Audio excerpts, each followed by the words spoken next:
Nel, ano itong apela ng Pangulo sa mga lokal na pamahalaan?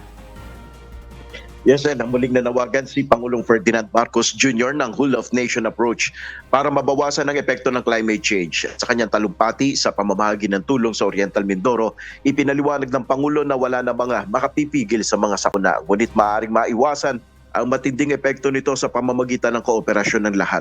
Umapela si PBBM na gamitin ng geohazard map na magsisilbing gabay sa kanilang disaster risk reductions.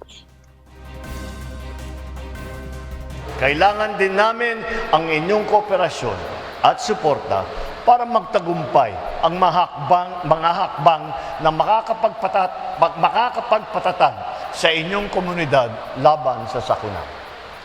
Inatasan ko na ang DILG at DNR na hikayatin ang ating lokal na pamahalaan na gamitin ang geohazard map ng DNR, Mines and Geosciences Bureau, upang magsilbing gabay sa mga landslide prone na masyadong maraming baha na lugar.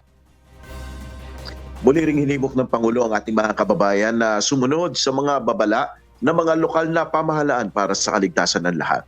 46.14 million pesos ang ipinamahaging financial aid ni PBBM sa probinsya, kabilang sa nakinabang ang mga magsasaka at mangingisda na naapektuhan ng kanilang kabuhayan dahil sa Bagyong Christine.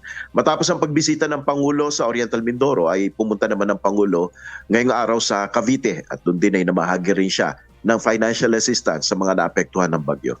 Yan muna ang ating update. Balik sa iyo, Ella. Maraming salamat, Nel Mariboho.